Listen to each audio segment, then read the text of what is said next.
As the applause for Isabella's engagement echoes through the ballroom, Adrian Blackwood makes a move that no one could have predicted. His voice cuts through the celebration like a thunderclap.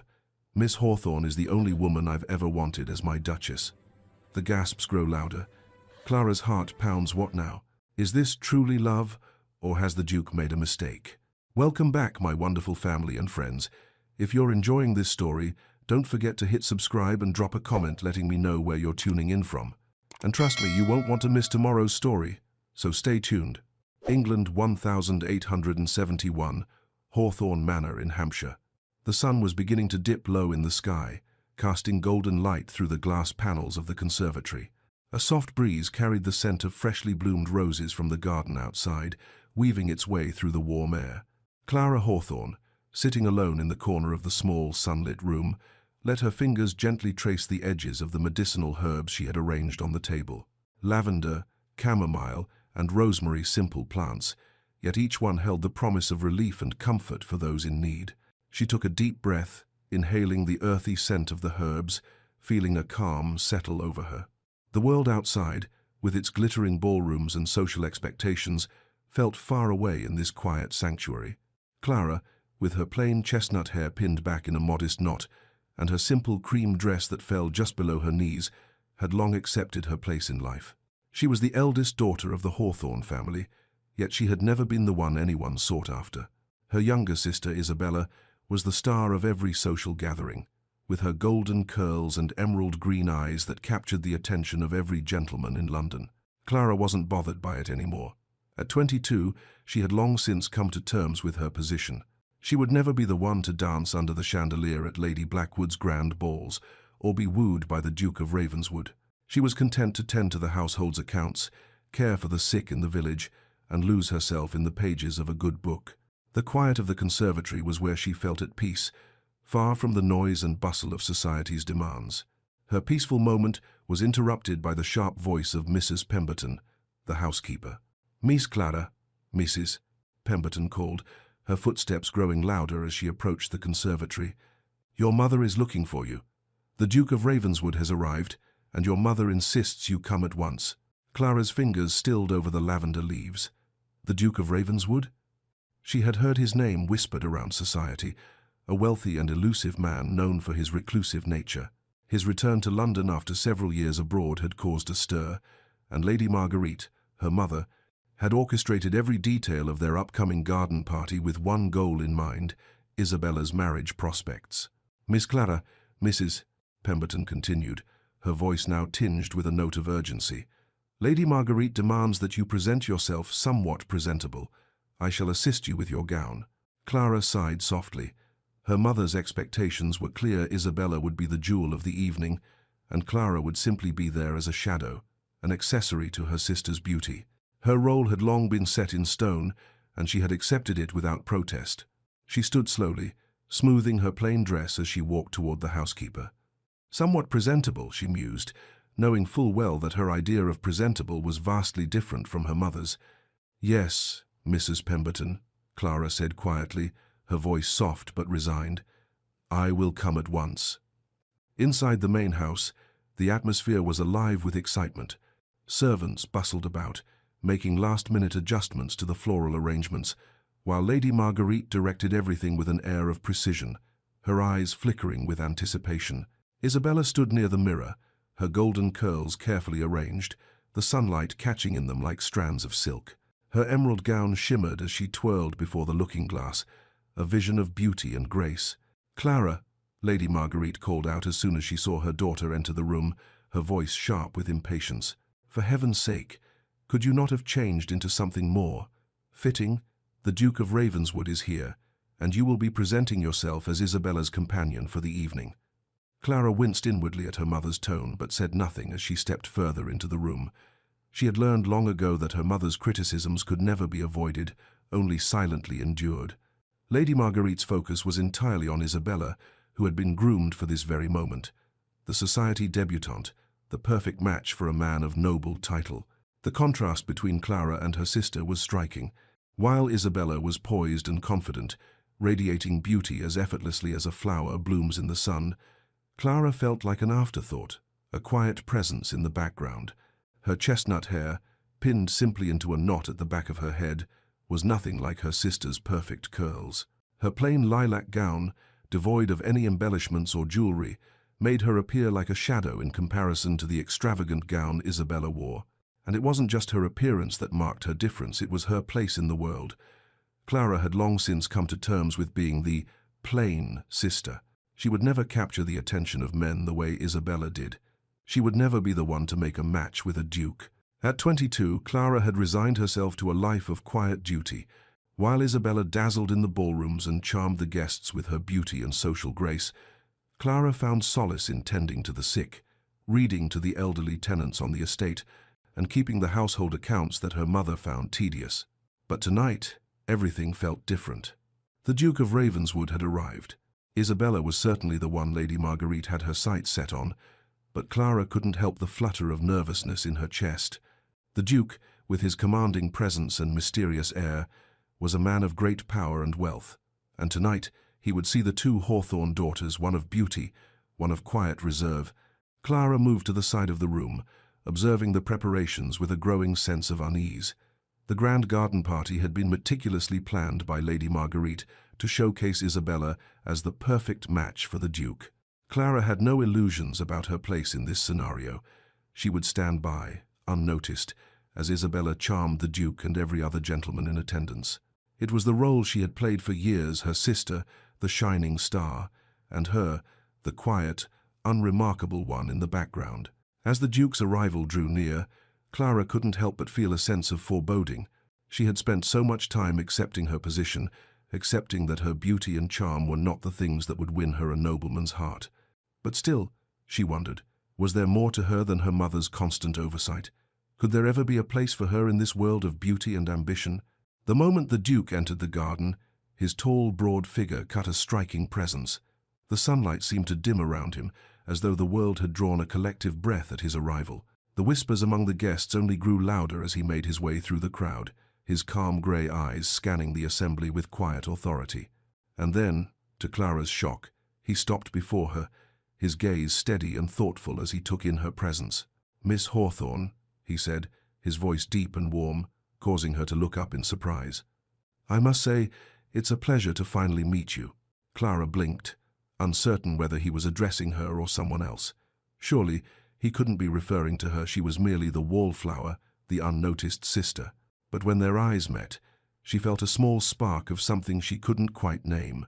For the briefest of moments, she was no longer just Clara, the quiet one. She was someone he noticed, someone he sought out. As the Duke of Ravenswood turns to Isabella, Clara realizes that this evening will be yet another chapter in her life, where she will remain in the shadows of her sister's beauty. But something about his steady gaze, the way he paused in front of her, lingers in her thoughts.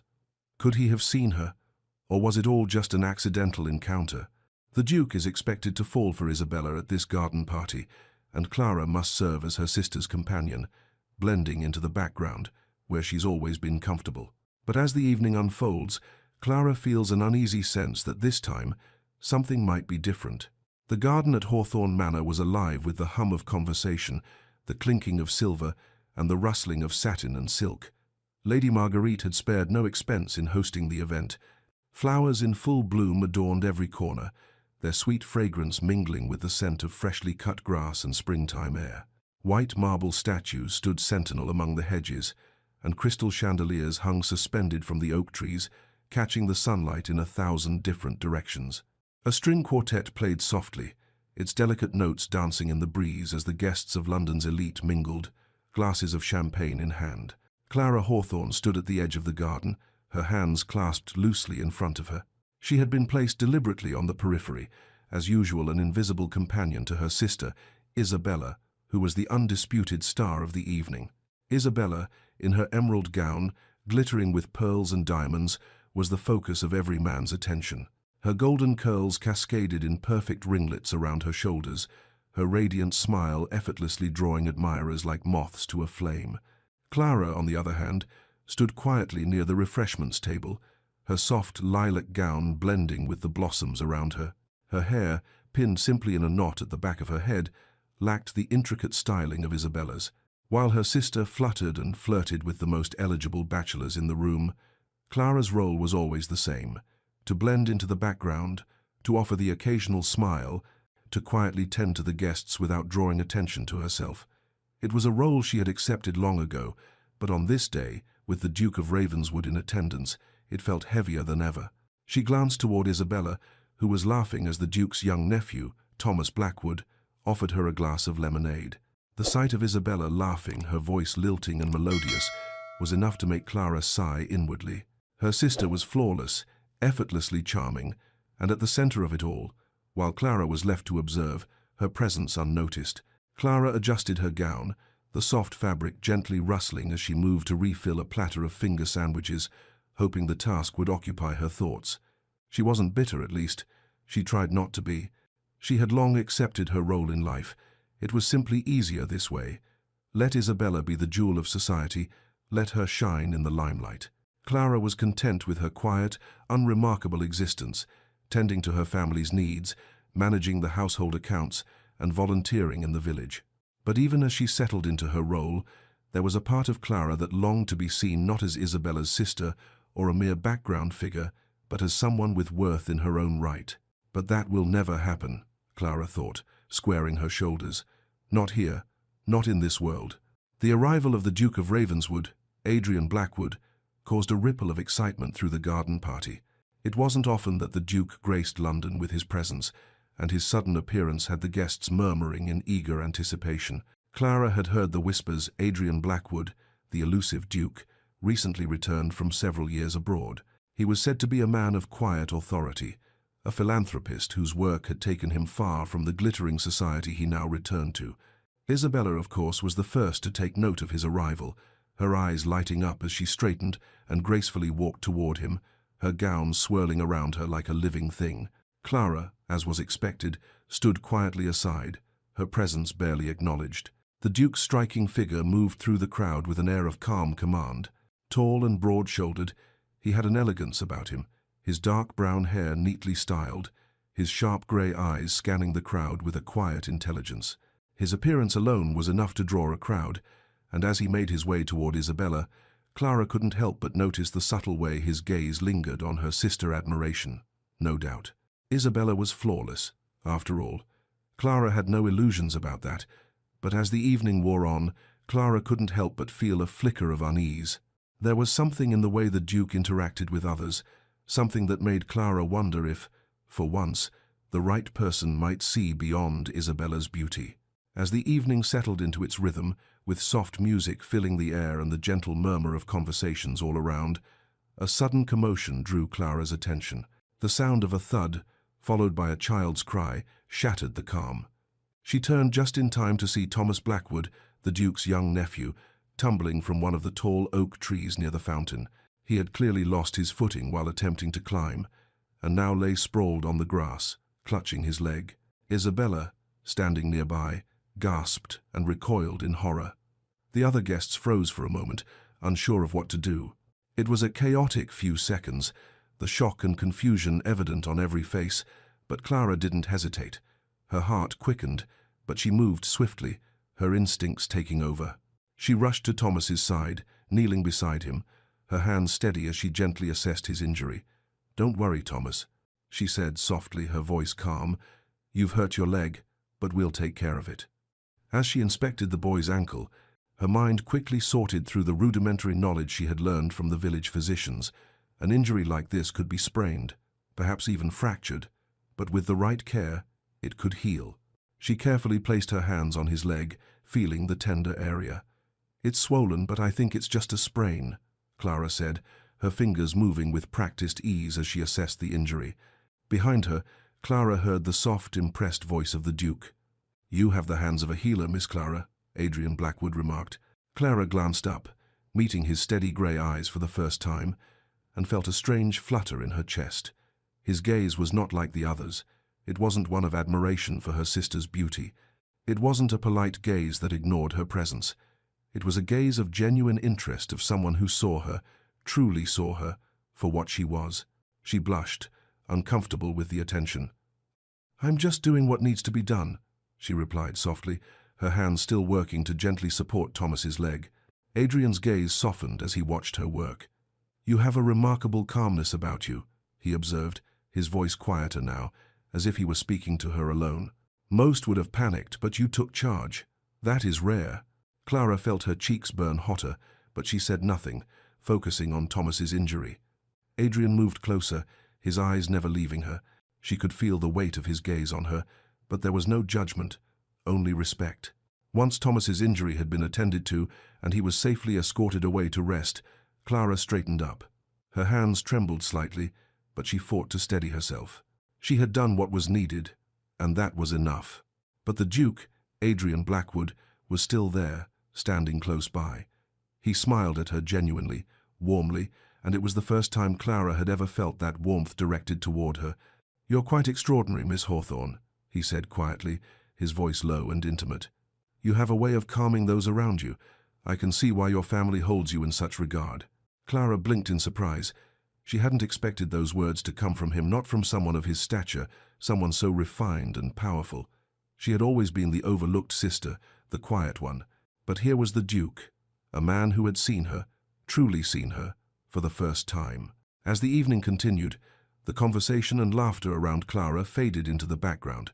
She found herself moving through the crowd with a quiet confidence she had never felt before, the Duke's words echoing in her mind. Extraordinary. It was a word she had never thought anyone would use to describe her. She glanced across the garden, where Isabella was still the center of attention, laughing and twirling as she always did. But now, Clara didn't feel the sting of comparison as she had in the past. She had discovered something new about herself, something that didn't depend on beauty or social grace. Adrian's interest in her had not been sparked by her beauty or her place in society. It was something deeper, a connection formed by shared compassion and a genuine desire to help others. Clara was not the glamorous sister, but in that moment, she realized she didn't need to be. As the party drew to a close and the final strains of music faded into the night, Clara felt a sense of quiet satisfaction settle over her.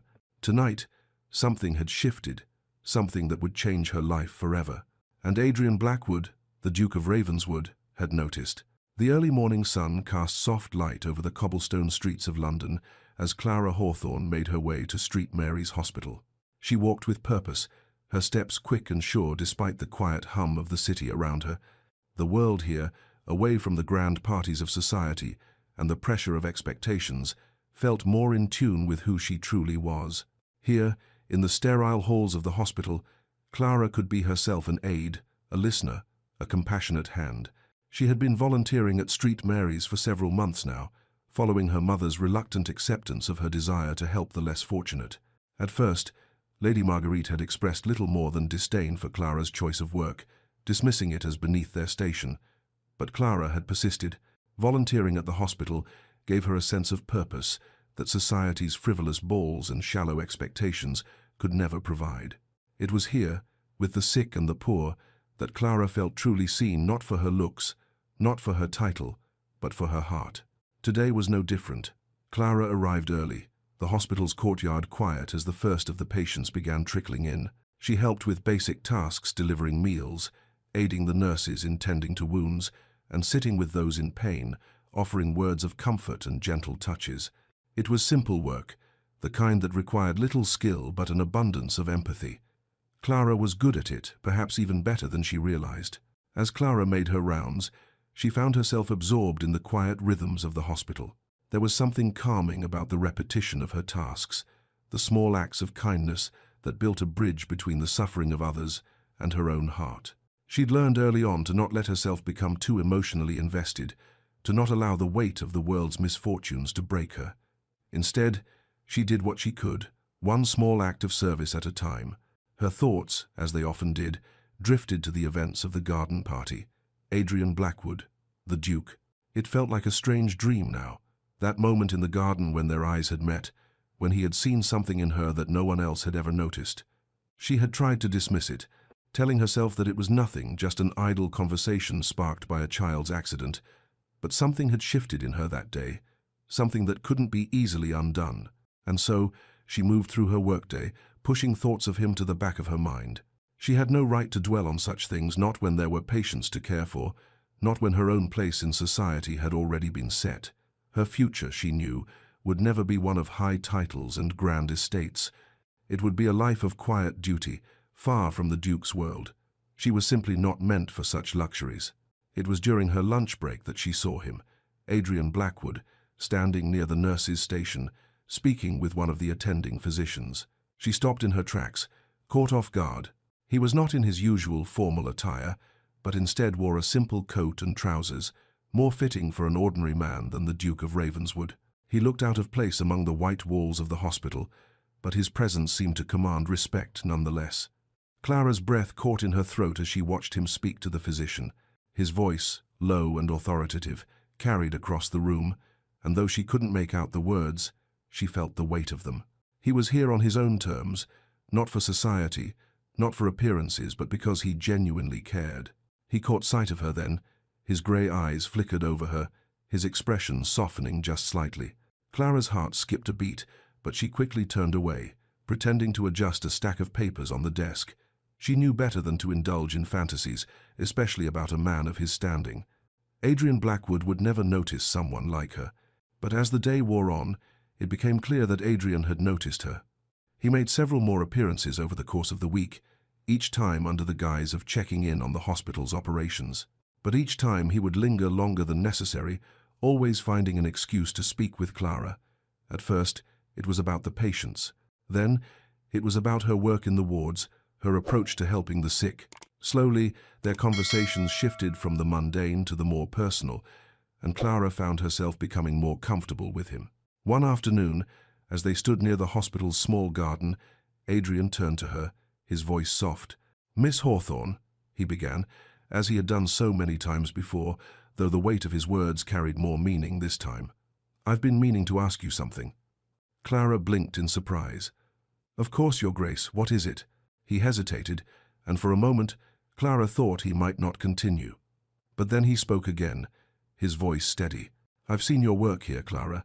It's rare what you do. Most of society cares for the sick only when it is convenient for them, when it suits their reputations." He paused, looking directly at her.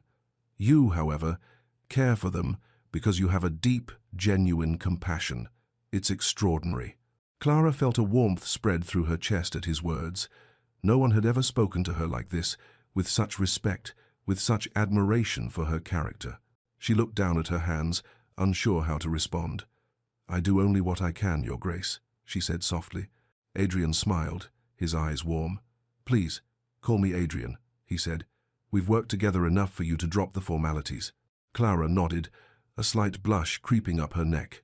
She hadn't expected their conversation to take such an intimate turn, but there was something about Adrian that made her feel seen, not for her beauty or her family's status, but for who she truly was. The next day, Clara's world shifted again. She was summoned to Lady Marguerite's study, where her mother's sharp gaze met her as soon as she entered. "Clara," Lady Marguerite said, her voice tinged with irritation, "I've had enough of this nonsense." Clara blinked in confusion. "What nonsense, Mother?" "You know exactly what I mean," Lady Marguerite snapped. "Your charity work, your constant involvement at that hospital, it's embarrassing. It's not the work of a lady of your station." Clara stood frozen, the words cutting deeper than she expected. I thought it was something I could do to help," she said softly, her voice shaking with the effort to remain calm. "People need it. They need care, especially those who cannot afford it." Lady Marguerite's expression hardened. "No, you are a Hawthorne, and you will not lower yourself to such levels. You will stop this at once. Is that understood?" Clara's chest tightened, but she nodded. "Yes, Mother." But as she turned to leave, a small envelope caught her eye, lying on the desk. It was addressed to her in familiar handwriting. She took it quickly, not daring to open it in front of her mother. Once in her room, Clara tore the envelope open, finding a short note inside. "Your compassion is not common, it is extraordinary. Please do not let anyone diminish your light." The note was from Adrian. A sense of warmth spread through her as she held the letter in her hands. She wasn't alone in her feelings. Adrian saw her. And, for the first time, Clara realized that her path might not have to be confined by the limitations of her mother's expectations. But as the evening drew near, the weight of her situation settled back into her bones. She was torn between the woman she was becoming, the woman Adrian saw, and the woman her mother wanted her to be. The pressure to fit into society's mold, to abandon what brought her peace and fulfillment, was growing unbearable. Her mother's words echoed in her mind, "You will not lower yourself to such levels." Clara wasn't sure how much longer she could live in the world her mother had created for her. Clara folded the letter carefully and tucked it away, pressing it against her chest. She had always felt invisible, unnoticed by society's standards, but in Adrian Blackwood's eyes, she was something more. She was extraordinary, and that realization, though it was terrifying, was also the first step toward understanding that she didn't have to follow the path laid out for her by others. Her journey, and the bond she had formed with Adrian, had only just begun. The grand ballroom of Lady Pemberton's estate shimmered with opulence. Crystal chandeliers hung from the high ceilings, their prisms catching the soft glow of hundreds of candles, casting a warm, golden light over the sea of elegantly dressed guests.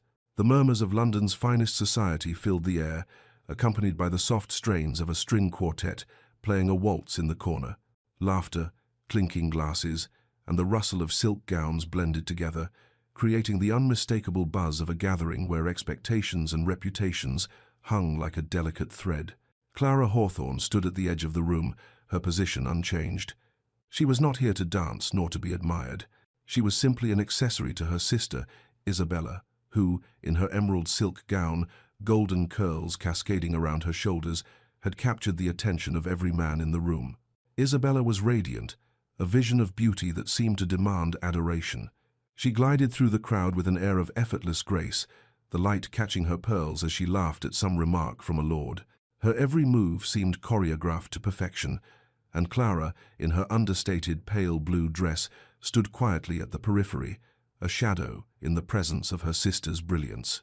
As usual, Clara's role was to be the quiet observer, content to watch her sister sparkle while she remained in the background, unnoticed by all but the few who had grown used to her modest presence. It was not a life she resented, at least not often. She had long accepted it. But tonight, there was a bitter taste in her mouth that she couldn't quite shake. The evening had started as it always did. Her mother, Lady Marguerite, had been hovering over Isabella, ensuring that she was the picture of perfection, as she always was. Clara, on the other hand, had been quietly standing aside, a glass of lemonade in hand, until the doors had opened and the Duke of Ravenswood entered. Adrian Blackwood, with his commanding presence, had been the talk of the town ever since his return from Scotland. He was known not only for his wealth and noble lineage, but for his elusive nature. Society had whispered about his aloofness, about the rumors of a broken heart after the death of his wife, and how he had withdrawn from the world of courtship altogether. But here he was now, standing among the guests with that same calm authority, his gaze sweeping over the room as though he were quietly observing every intricate detail.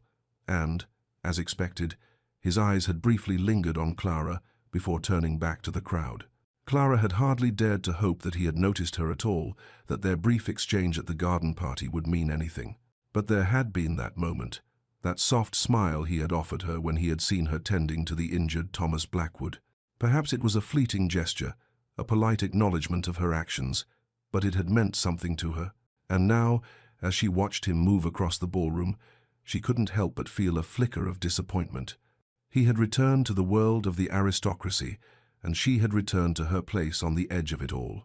The evening had seemed to go on without incident, and Clara had resigned herself to standing silently by Isabella's side, playing the role of the invisible sister. But then, in the midst of the evening's festivities, Isabella took the floor with a dazzling smile, her voice ringing out above the noise of the crowd. "I have an announcement," Isabella said, her voice lilting, a mischievous glint in her eyes. The room quieted, all eyes turning to her. Clara's heart skipped a beat. She knew what was coming. She had known for weeks. Isabella was about to announce her engagement to the Duke of Ravenswood. "Adrian," Isabella continued, her gaze drifting to the Duke, who was now standing at the far side of the ballroom, his back straight as always, his demeanor composed. "Adrian has kindly agreed to make me his Duchess. We are to be married, and I could not be more thrilled to share this joyous news with all of you." The room erupted in applause, the guests exchanging delighted whispers. Clara's heart sank. She wanted to believe that it was all a mistake, that perhaps Isabella had misunderstood or exaggerated the Duke's intentions.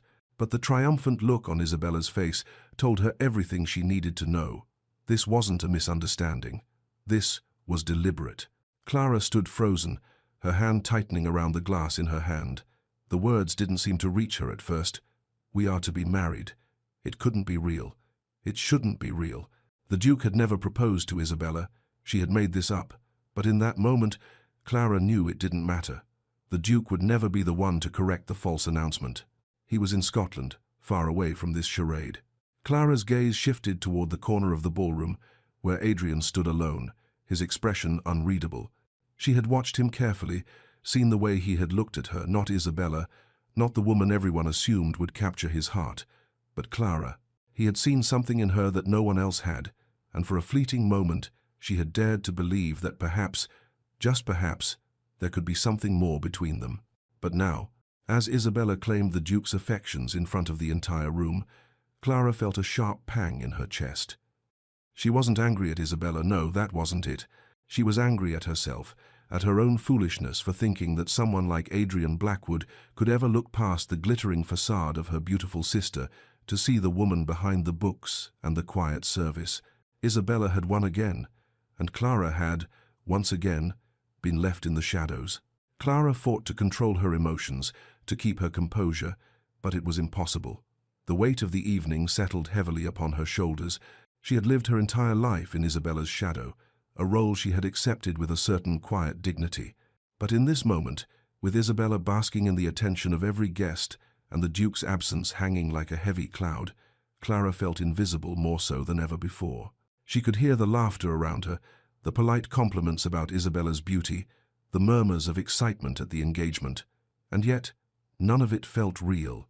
Clara had become so accustomed to being in the background that it almost felt as though this moment, this announcement, was happening to someone else.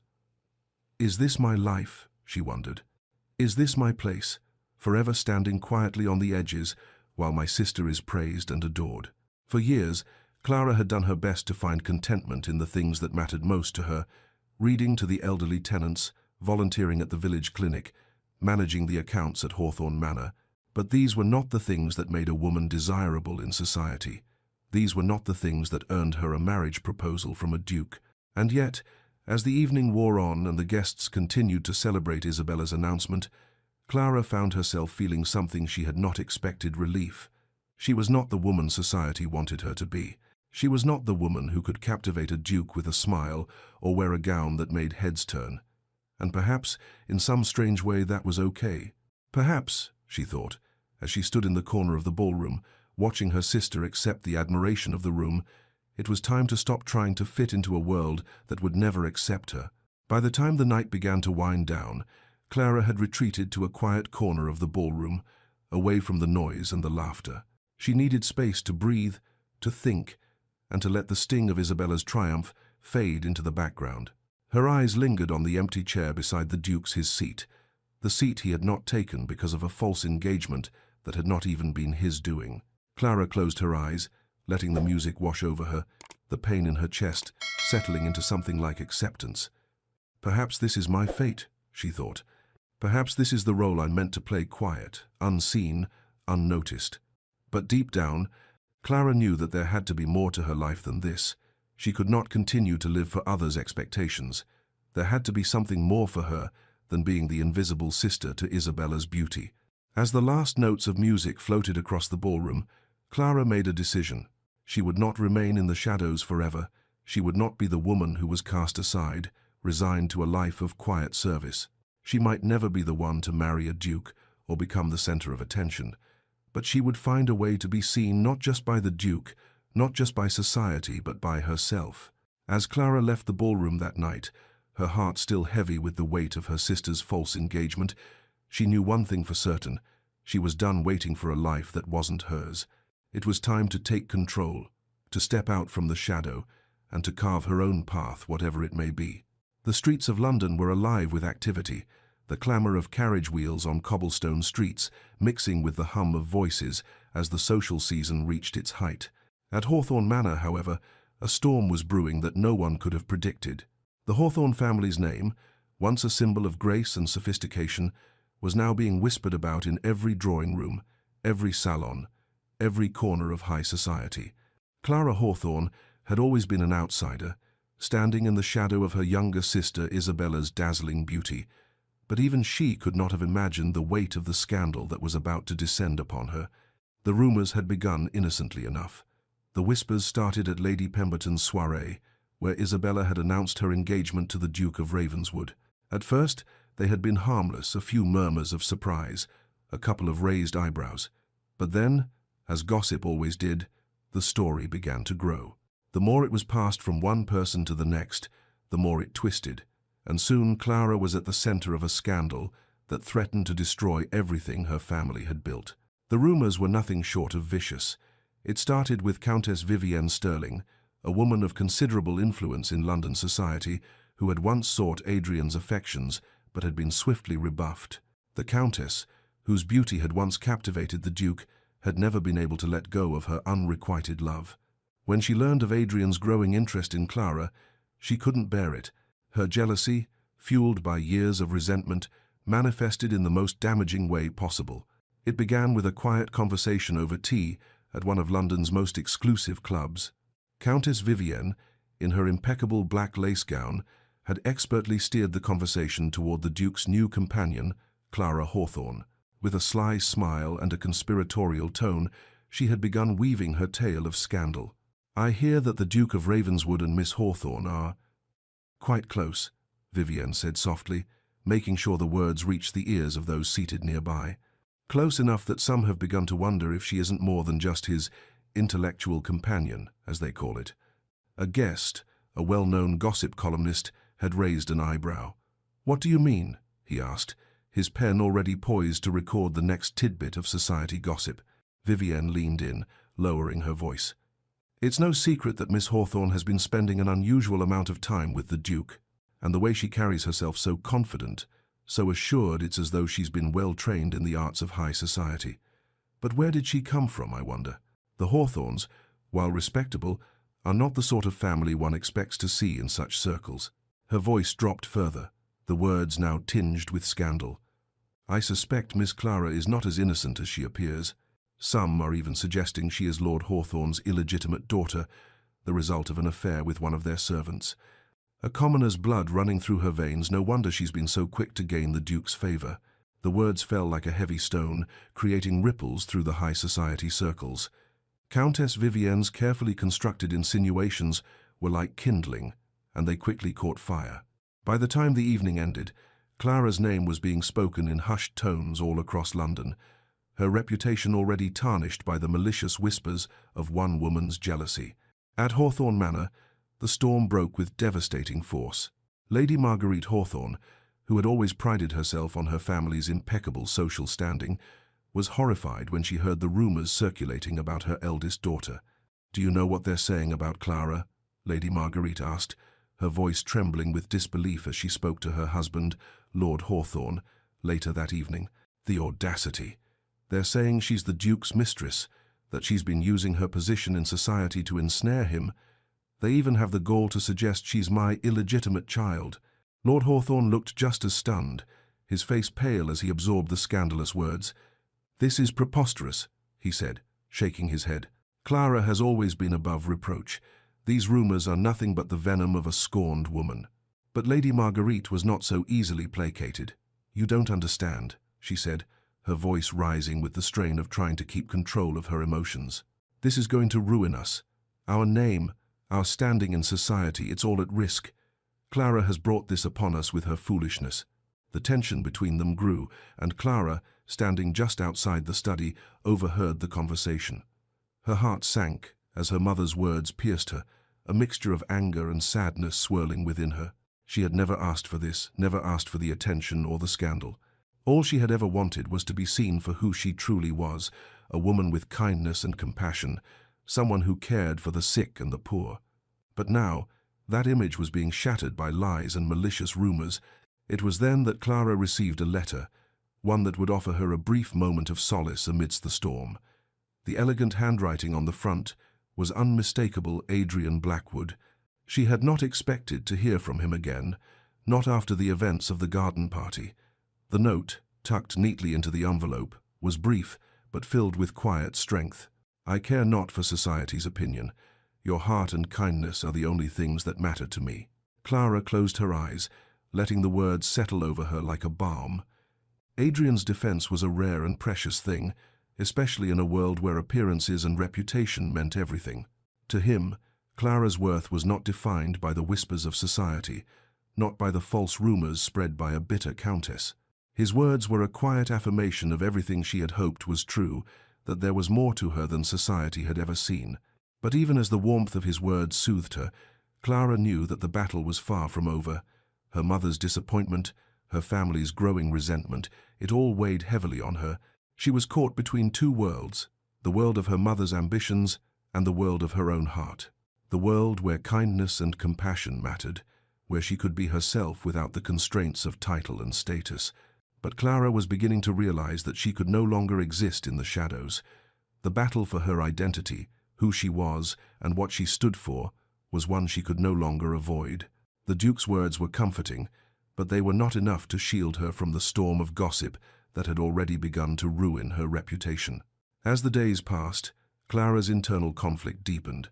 She could not escape the feeling that she was being torn in two directions, one toward the expectations of her family, and the other toward the life she truly wanted to live, a life that had no place for titles or grandeur, only genuine connection and compassion.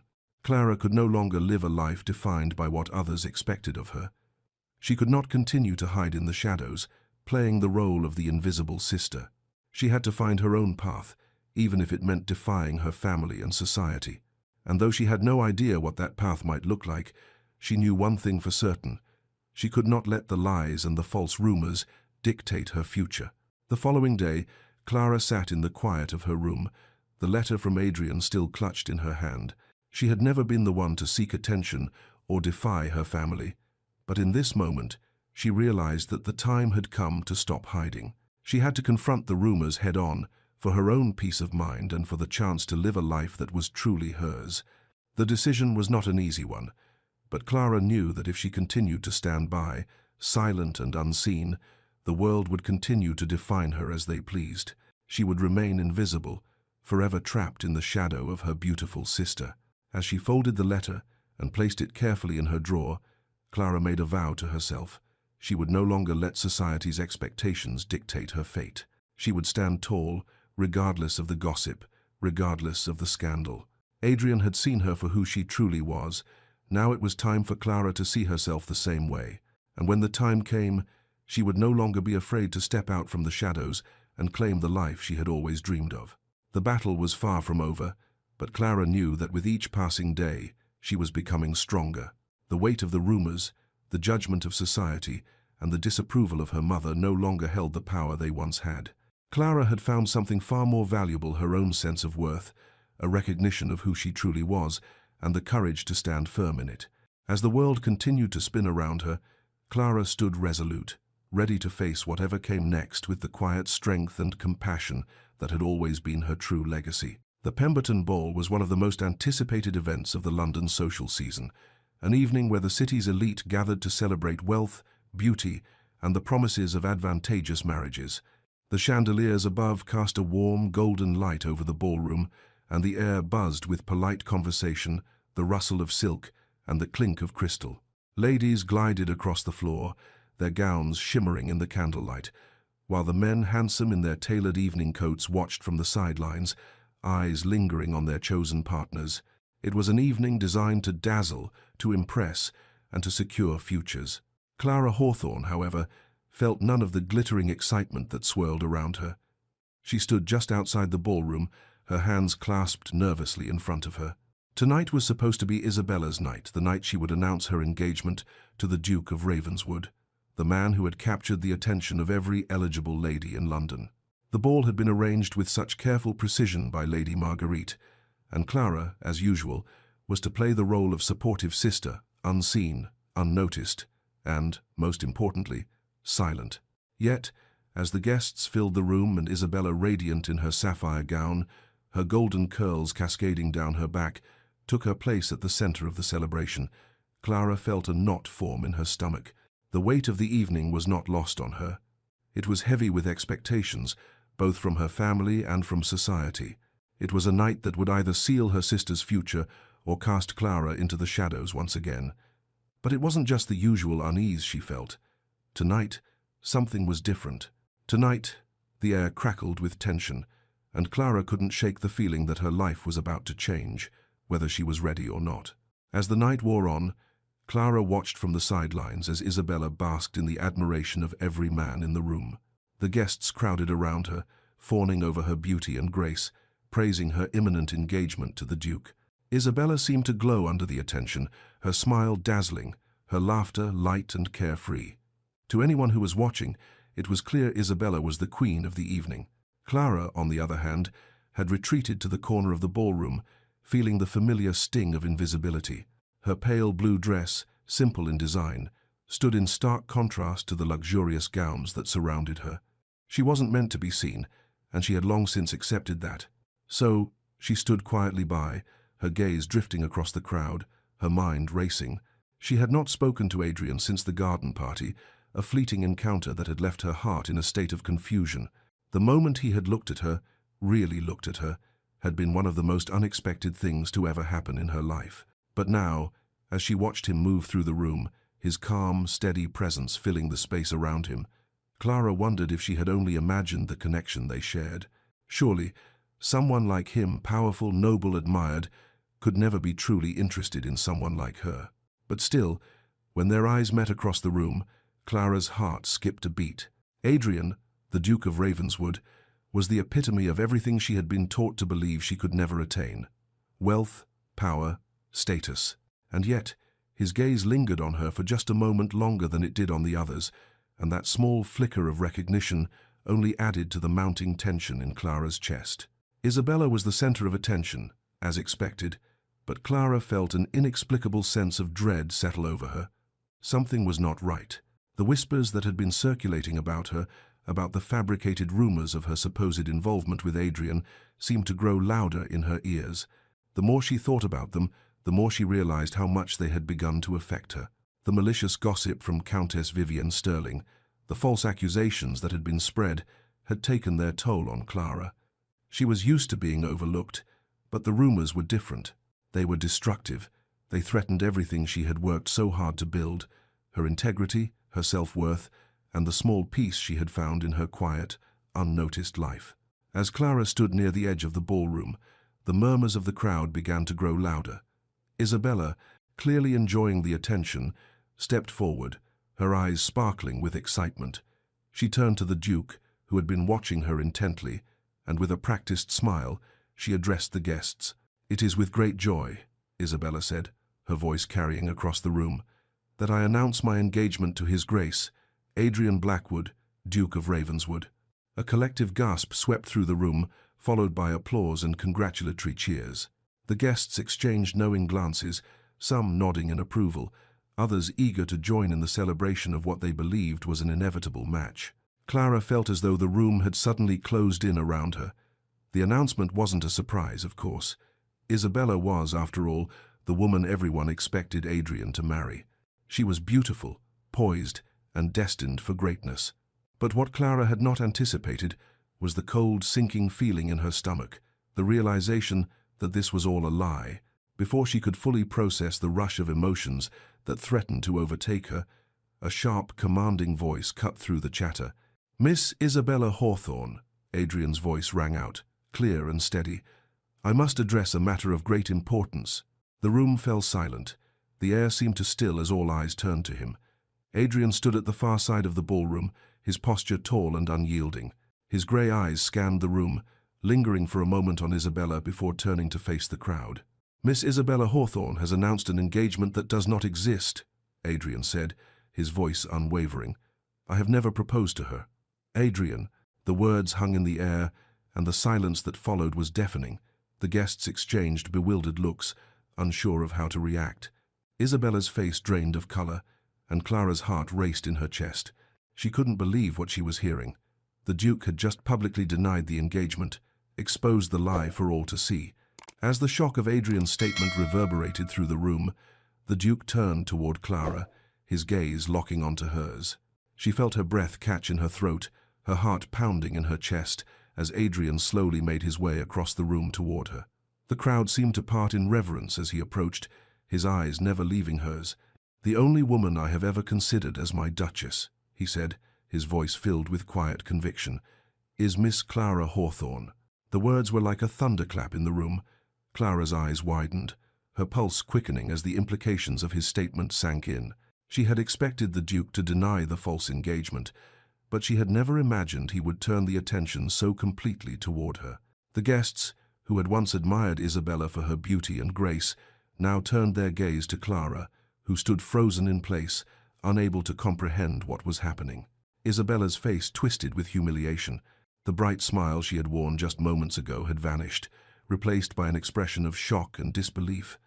Clara, too, stood in stunned silence, unsure whether to feel elation or dread. Adrian had chosen her not because of her beauty, but because of something else entirely, something she had never considered before, the possibility that he saw her, truly saw her, for who she was, beyond the whispers and the rumors. The room was buzzing with questions, the sound of confused murmurs filling the space as the reality of the situation began to sink in. Countess Vivienne Sterling, who had been hovering near Isabella, stepped forward, her face contorted in an attempt to regain control of the situation. "This is absurd," she said, her voice shaking with indignation. "The Duke is clearly confused. Miss Clara is—" Adrian interrupted her, his voice cold and authoritative. "Countess, I am not confused. You, on the other hand, have made your intentions quite clear. You've spread lies, rumors that have no basis in truth. Miss Clara Hawthorne is not only my choice for a wife, but she is also the woman I respect most in this room. You, Countess, will not be allowed to continue your deceit any longer." The Countess's face went pale as her fabricated stories were exposed. The room, once buzzing with whispers of admiration for Isabella, now hummed with disbelief and shock. Adrian's words had cut through the web of lies spun by Countess Vivienne, exposing the malicious scheme that had been designed to ruin Clara's reputation. Isabella, her pride shattered, stood motionless, unable to respond. Her world, built on beauty and societal expectations, was crumbling around her. As the evening unfolded, the guests slowly began to dissipate, their murmurs turning to silence as they filed out of the ballroom. Clara stood at the center of the room, her heart still pounding from the events that had just transpired. Adrian's public declaration had changed everything, but it had also left her with a new sense of clarity. She was no longer the invisible sister, the quiet shadow of Isabella. Adrian had seen her not for her beauty, but for her heart, her character, and her ability to care for those around her. It was a gift that society had failed to recognize, but Adrian had noticed. And in that moment, Clara knew that her life would never be the same again. The soft crackle of the fire in the hearth seemed to echo through the grand drawing room of Hawthorne Manor, adding an unexpected warmth to the otherwise tense atmosphere. The walls, adorned with portraits of long-gone ancestors and gilded mirrors that reflected the gaslight, now seemed to close in on Clara as she stood at the far side of the room.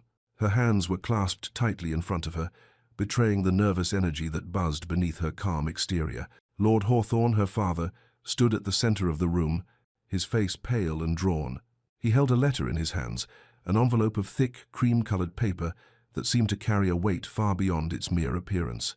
Clara could feel the significance of the moment pressing down on her, the very air in the room charged with anticipation. The letter her father held was the final piece of the puzzle, the truth that would either expose the malicious lies that had haunted her or destroy any hope she had left of clearing her name. It had been days since Adrian's bold public denial of Isabella's fabricated engagement announcement, days since the scandal surrounding her name had reached a fever pitch. Clara had done her best to retreat from the public eye, avoiding society's prying eyes and the whispers that followed her wherever she went. But no matter how much she tried to shield herself, the rumors first spun by Countess Vivienne Sterling and then perpetuated by the gossips of London continued to spread like wildfire, threatening to consume everything she had. The accusations had been brutal. Clara, the supposed mistress of the Duke, the illegitimate daughter of Lord Hawthorne and a servant. The lies had tainted her reputation, her name now synonymous with scandal. The weight of the falsehoods had almost been too much to bear, and Clara had found herself retreating further into the solitude of Hawthorne Manor, trying to find solace in the quiet corners of the house. But now, the moment of truth had come. Her father's voice broke through the silence, his tone steady but laced with an edge of resolve. "Clara," he began, addressing her with the kind of formality that came from years of societal expectations. But beneath it, Clara could sense his quiet fury. "What we are about to reveal will put an end to this madness once and for all." Clara nodded, though her heart raced in her chest. She had always trusted her father, his dignity, his honor, but the weight of this moment felt like a turning point. Everything would change after today, one way or another. With a final glance at her, Lord Hawthorne turned to the gathered guests, a handful of close family and trusted confidants. The letter from his late wife, Lady Margaret, was now open in his hands. Her handwriting, so familiar and full of love, seemed to mock the injustice that had been done to their family. Clara's eyes filled with a quiet sorrow. Her mother had passed away years ago, but she had left behind a legacy of integrity.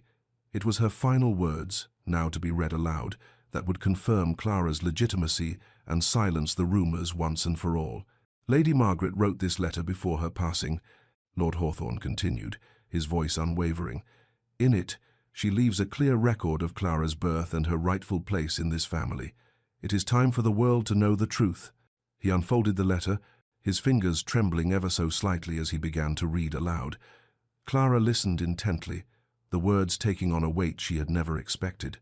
"To my beloved husband, William, and to my dear daughters, Isabella and Clara, I write this letter with the knowledge that time is a fickle thing, and that one day, when I am no longer with you, you may face questions that only this letter can answer.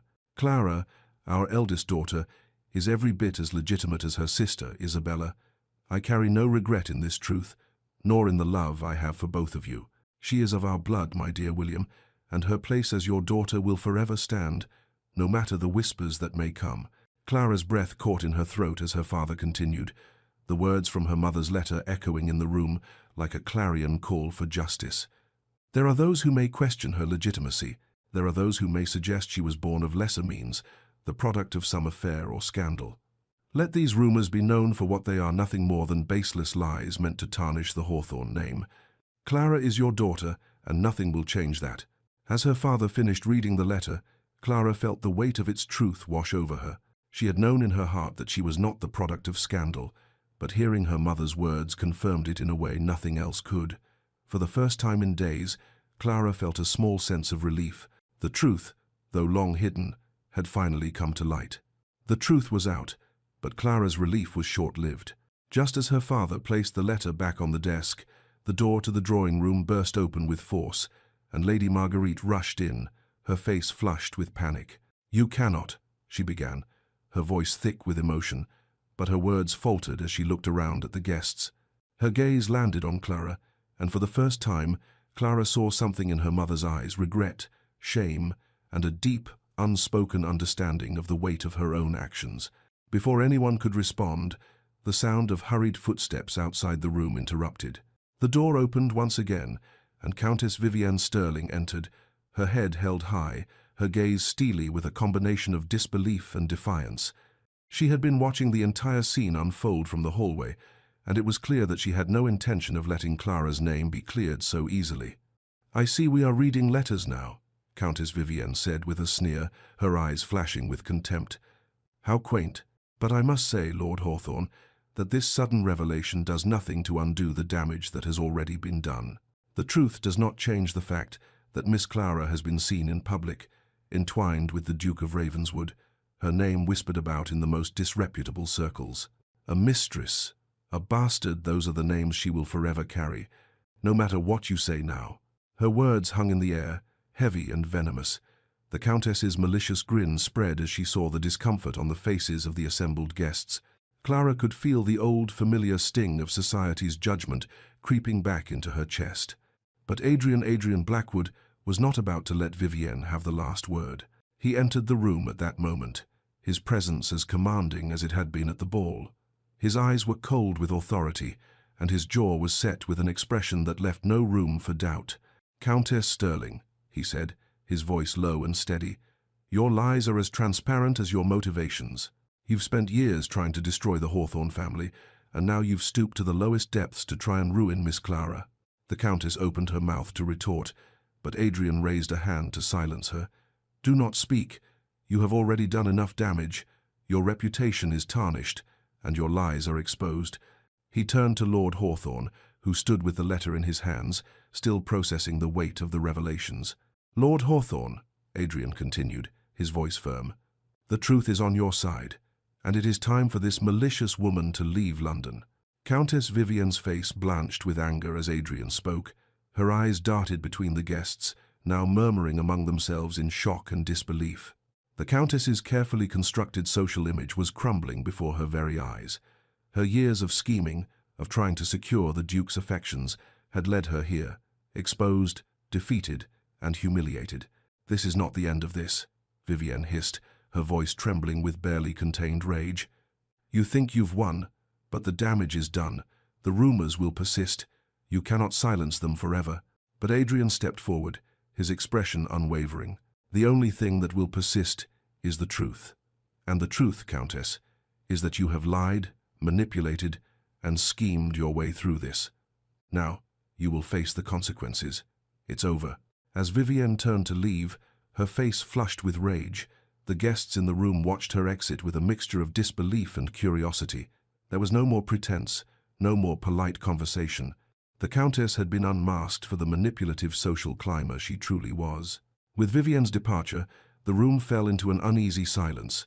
Clara stood in the center, still processing the turn of events. The truth had been revealed, but at what cost? The rumors, the lies, the scandal, it had all been laid bare for everyone to see. Clara felt exposed, vulnerable, but in some strange way, she also felt lighter. The weight of the accusations had been lifted, and though the road ahead was still uncertain, she could finally breathe. Adrian's presence beside her was a quiet reassurance. He had defended her when no one else had, and in doing so, he had shown her that there was more to her than what society had chosen to see. As Clara looked up at him, she saw not just the Duke of Ravenswood, but the man who had stood by her side, who had believed in her when the world had not. And in that moment, Clara knew that she had found something far more valuable than societal approval. She had found the truth, and the truth was enough. The storm was not over, but for the first time, Clara felt a sense of peace. The truth had won, and it was hers to hold. The house had never felt so quiet. Clara stood at the window, watching the soft grey sky stretch across the horizon, her mind heavy with the weight of the past few days. The scandal, the rumors, the public humiliation, everything had come to a head in such a short amount of time. Now, in the stillness of the morning, it felt as though the air itself was holding its breath, waiting for something to shift. It had been 3 days since the revelation at the Pemberton ball, the day Adrian had publicly denounced Isabella's false engagement and declared his intentions toward Clara. Since then, the house had been abuzz with preparations, not for the usual social gatherings, but for something much more personal. Lady Marguerite, Clara's mother, had suffered a collapse in the wake of the public scandal, her fragile composure shattered by the strain of the events. Clara, who had always been the one to step back and remain unseen, now found herself in a position she had never anticipated, one of the primary caretakers for her mother, a woman who had once expected Clara to serve as nothing more than a quiet ornament on the fringes of their family's social life.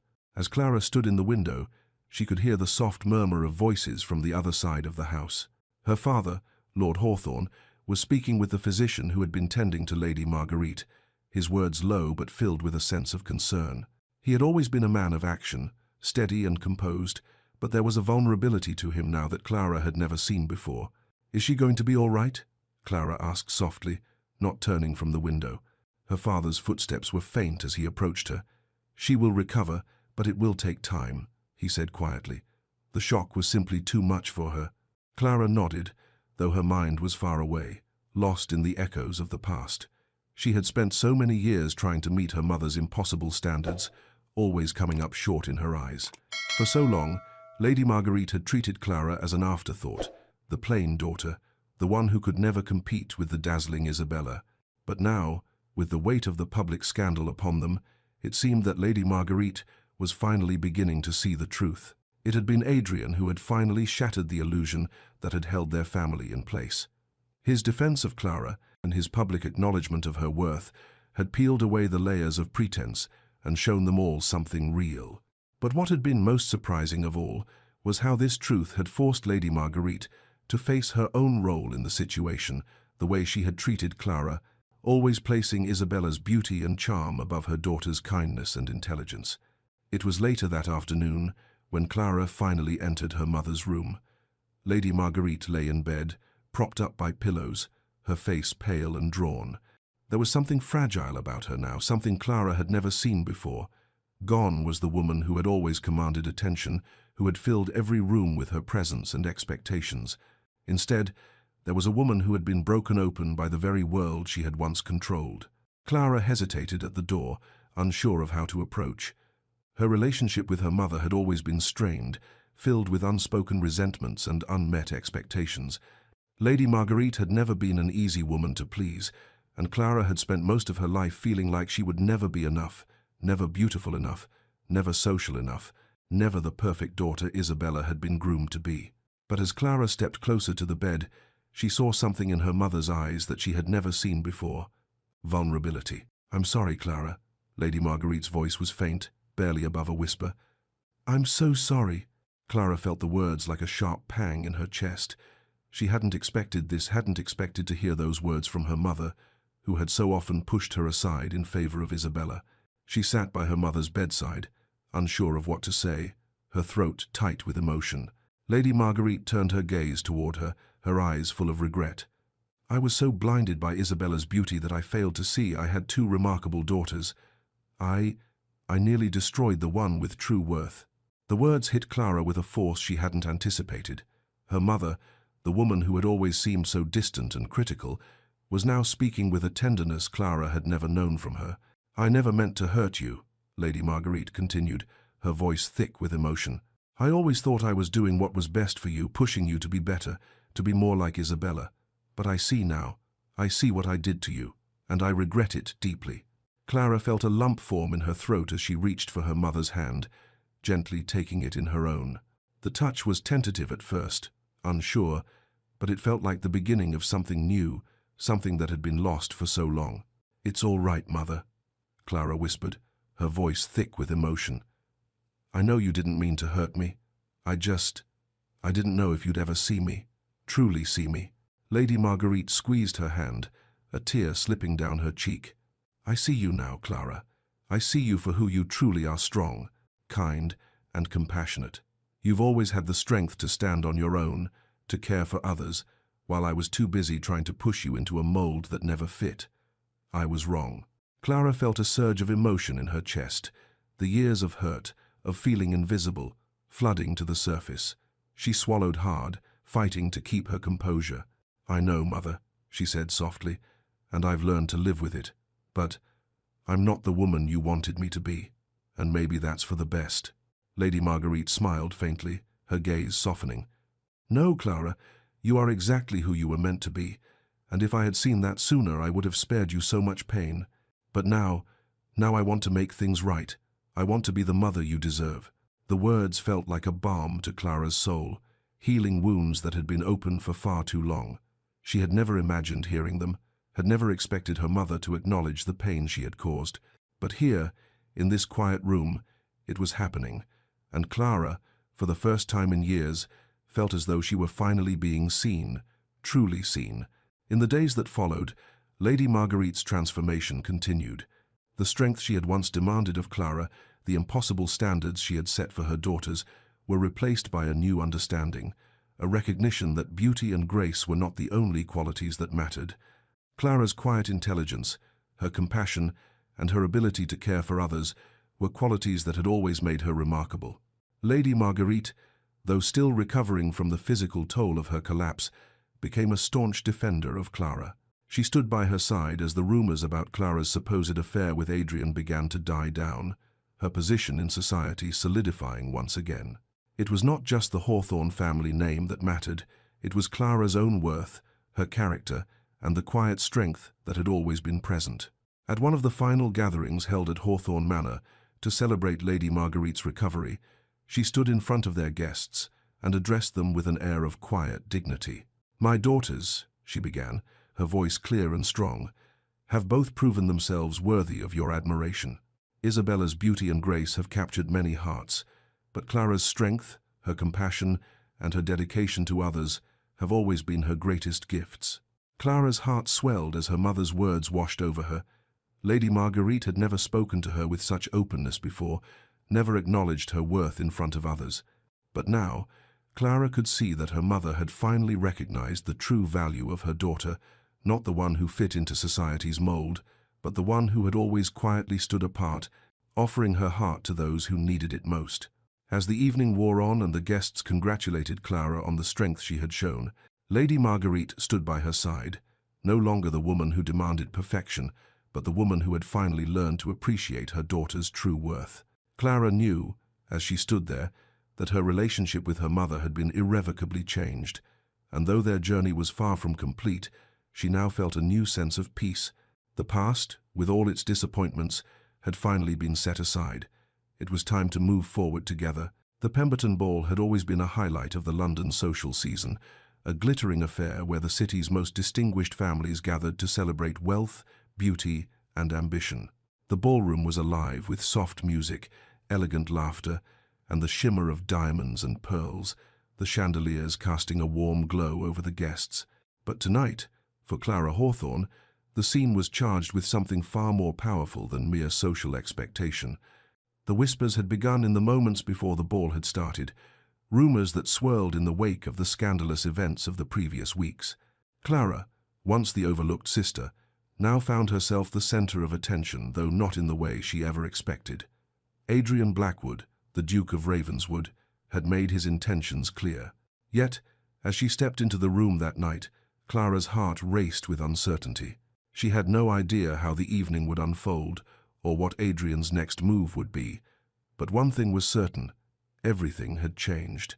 The air was thick with anticipation as Clara entered the ballroom, her modest yet graceful gown a quiet contrast to the extravagance around her. Her mother, Lady Marguerite, stood nearby, her eyes glinting with pride for the first time in a long while. Beside her, Isabella, radiant as always in her dazzling gown, smiled with a quiet satisfaction, her hand resting on the arm of Captain Nicholas Blackwood, Adrian's younger brother. Despite the overwhelming weight of the evening, Clara stood tall, no longer the plain sister, no longer the one in the shadows. She had found a quiet strength that had been waiting to emerge all along. Her heart, though unsure, was full with the knowledge that, for the first time, she was in control of her own destiny. The woman she had always been was finally being seen. As the evening progressed, the guests congratulated Clara on her newfound role in society, her engagement to Adrian Blackwood, and her transformation from the quiet daughter of the Hawthorne family to someone who had caught the eye of the most eligible duke in London. Yet the weight of society's gaze was not as suffocating as it once had been. With Adrian's love, Clara had found her voice, her purpose, and tonight, as the room buzzed with excitement, she knew she was about to face the ultimate test. The moment the music slowed and the crowd began to shift in anticipation, Clara's pulse quickened. She turned her gaze toward the Duke, who stood at the center of the ballroom. He had arrived with the usual air of composure, tall, poised, every inch the nobleman he was. But tonight, his eyes were different. They were fixed on Clara, and in that moment, she knew that tonight would be the culmination of everything that had led her here. The moment arrived without warning. The orchestra fell silent, the guests holding their collective breath as Adrian Blackwood moved forward, his presence commanding the room. He took his place in the center of the floor, and all eyes turned toward him. The murmurs grew louder as Adrian stepped to the edge of the ballroom, his gaze meeting Clara's across the sea of guests. For a brief moment, it felt as if time had slowed, the world narrowing to just the two of them. The guests waited, and Clara's heart thundered in her chest. She had expected this moment, the proposal that had been hinted at for weeks, the culmination of their public courtship, but she had not anticipated the weight of it, nor the way her entire world would feel like it was hanging in the balance. Then, as if the silence of the room was a cue, Adrian spoke. "Ladies and gentlemen, esteemed guests," he began, his voice clear and steady, filling the room with its authority. "There is something I must address tonight, a matter of great importance to me. A hush fell over the room, the weight of his words sinking in. Clara could feel the eyes of the crowd on her, but her gaze was fixed on Adrian, who stood before her with a quiet certainty. "Miss Isabella Hawthorne," he continued, his voice unwavering, "has announced an engagement that does not exist. I have never proposed to her. The engagement she spoke of, the one that has been celebrated by society, was never my doing. It is a fabrication, and I cannot allow it to stand any longer." The room erupted in gasps, a collective shock reverberating through the crowd. Clara's breath caught in her throat, but she stood rooted to the spot, her mind racing to make sense of what Adrian had just said. Had he really just... Before the murmurs could escalate, Adrian turned toward Clara, his gaze softening as their eyes met. The crowd fell still once more. "The only woman I have ever considered as my Duchess," he said, his voice resonating through the silence, "is Miss Clara Hawthorne." The words, so simple yet profound, hung in the air, and for a moment, Clara felt as though the world had stopped. Every set of eyes in the ballroom was now fixed on her, and the weight of their collective gaze seemed to settle heavily upon her shoulders. But there was no panic, no fear, only an overwhelming sense of truth. Clara had expected many things from this evening, but never this. She had thought she would remain in the background, forever eclipsed by Isabella's brilliance, never seen for anything more than the quiet sister. But in that moment, Adrian had done what no one else had. He had seen her, truly seen her, for all that she was. He had chosen her, not because of her beauty, not because of some grand display of social grace, but because of who she was, her heart, her strength, and her kindness. A murmur swept through the crowd, the words "scandal" and "surprise" floating in hushed whispers. But Clara, for the first time in her life, did not feel the sting of judgment. Adrian had made his choice, and it was a choice she never could have imagined, but one she now knew, with absolute certainty, she would accept. Adrian walked toward her, the crowd parting to allow him space. His eyes, steady and warm, never left hers as he approached, and when he reached her, he took her hand gently in his. Clara's heart raced as she looked into his eyes. The world around them seemed to fade, the noise of the ballroom no longer reaching her. She could only hear Adrian's voice, soft and steady. "Clara, will you do me the extraordinary honor of becoming my wife? Will you join me, not only as my Duchess, but as my partner in all the work we both hold dear?" For the first time in her life, Clara felt truly seen. Not for her sister's beauty, not for her family's name, but for who she truly was. And in that moment, all of the doubts, all of the years of feeling overlooked, disappeared. "Yes, with all my heart," Clara replied, her voice steady and strong. "I will marry you." The room erupted into applause, but Clara's gaze never left Adrian's. The proposal, though public and grand, had been the most intimate moment of her life. She had never imagined that the Duke of Ravenswood, one of the most sought-after men in London, would choose her, not because of her beauty, but because of something far more profound, the depth of her character. The evening, which had begun with uncertainty, now felt like a new beginning, not just for Clara but for her entire future. She was no longer the invisible sister, the one who stood in the background. She had found her place in the world not as a duchess to be admired from afar, but as a partner to a man who saw her as his equal, his true love. The wedding at St. Mary's Cathedral was an event of immense importance, attended by both Clara's and Adrian's families, as well as the highest echelons of London's elite. The cathedral's towering spires rose toward the heavens, and the air was filled with the sound of a choir singing hymns of love and union. Clara, standing at the altar beside Adrian, felt a quiet sense of peace wash over her. Her gown was simple yet elegant lace and satin woven together to create a timeless piece that matched her understated beauty. She walked down the aisle with her father by her side, her heart beating steadily in her chest. The eyes of the congregation were upon her, but it was Adrian's gaze that she focused on. His eyes were filled with warmth, and in them Clara saw not just a man who loved her, but a man who believed in her, who believed in the work they would do together. When Adrian spoke his vows, they were not just promises of love, they were promises of service, of a life spent working to better the world they lived in. "I promise to honor not just you, but the calling we share," Adrian said, his voice firm and steady. "To serve those society forgets, to build hospitals where there are none, and to use our privilege as a tool for compassion." Clara's heart swelled as she repeated her vows, pledging to be the woman Adrian had always believed her to be. "I promise to be a duchess who kneels beside the sick, who remembers the names of tenant children, who never forgets that true nobility is measured in kindness, not titles." Their kiss, soft and tender, sealed the promises they had made to one another. As they stepped back, Clara felt the weight of their union, their shared commitment to a life of service, love, and compassion. Clara's transformation into the beloved Duchess of Ravenswood was not just a shift in title, but a shift in the very essence of who she was. She had become a respected figure in her own right, leading the charge for new charitable hospitals, pioneering social reforms, and providing a voice to those who had none. As she stood beside Adrian, watching the world they had begun to build together, Clara realized how far she had come from the quiet sister in the shadows to a woman of influence, of purpose, and of love. She had found her place, not just as Adrian's wife, but as a leader who would use her position for good. Isabella, now happily married to Captain Nicholas Blackwood, found her own path to happiness, free from the societal pressures that had once confined her. The two sisters, once rivals, shared a quiet moment one afternoon, reflecting on the journey they had both traveled. "Clara," Isabella said, her voice soft, "I never realized how much you had to offer. You've changed everything." Clara smiled, her heart light. "We've both found our way, Isabella. True love transcends beauty, social expectations, and titles. It's about being seen for who you really are." And so, Clara and Isabella, two sisters who had once been at odds, found a common ground, one built not on beauty or status, but on the love and understanding they had both finally come to embrace. Thank you so much for joining us on this incredible journey with Clara and Adrian. If you enjoyed their story of love, resilience, and breaking free from societal expectations, don't forget to like, comment, and subscribe for more heartfelt stories. What did you think of Clara's transformation and her path to true love? Let us know your thoughts in the comments below.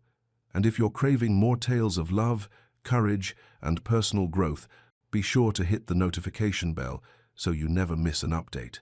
Thanks for watching, and we'll see you in the next story.